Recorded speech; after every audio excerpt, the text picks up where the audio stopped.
So I think let's get into investments only. If someone has to start, what are the kind of investments one should look at and be prepared from starting and doing their R&D of the product to putting it on the shelf? I mean, I think there's two routes that you go down when you're starting any company, but specifically a beverage company, and you have to decide whether you're going to manufacture yourself or you're going to work with a co-manufacturer, like a co-packer. Like, well, if you manufacture yourself, you have a lot more flexibility.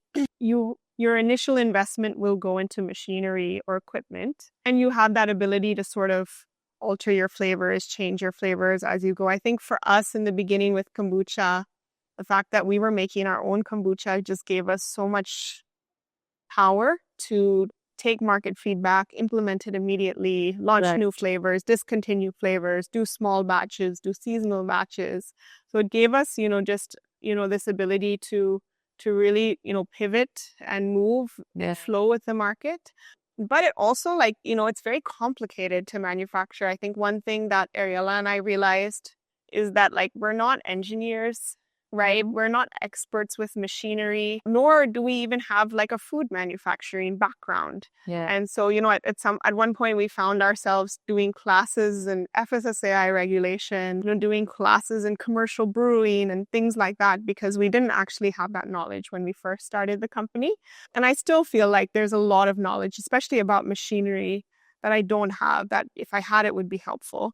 And so, it kind of depends on how much you're willing to get your hands dirty and kind of go into the nitty gritty of things versus if you work with a co-packer, then, they kind of help you create the flavors and they give you the product. All you have to do is kind of design it and sell it. And so it's a much simpler process, but it also, they'll have MOQs. You'll have to buy a certain amount of stock. You have to move that stock.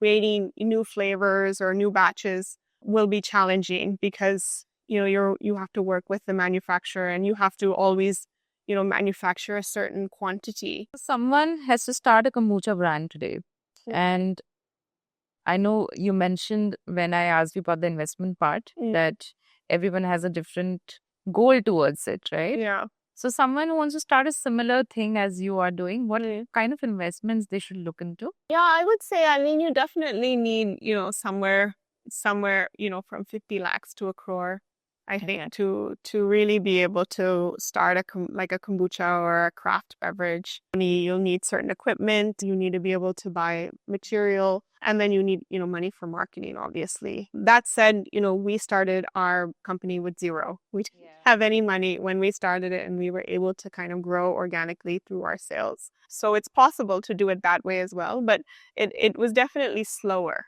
So someone can still start at a low investment, but it's got to be slower is what you mean. I think, it'll be slower. It takes a lot more grit to be able to do it that way. So as you said about margins, what are the general margins in a beverage space, say kombucha? Depends on what your business model is. So, you have your cost of goods sold, right? You definitely want to keep that somewhere at 20%. Then you have your retail margin, which is probably going to be somewhere from 25 to 40%. Then you have your GST also, which can be 18 to 40%, depending on which category you fall into.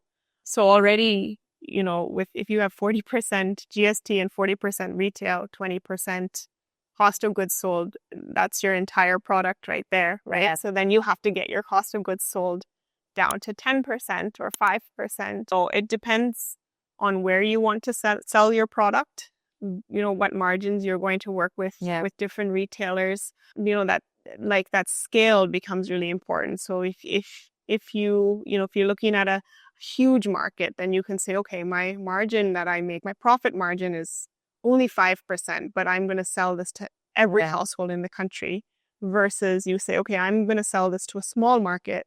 So my profit margin needs to actually be 50% in order to make a profitable business.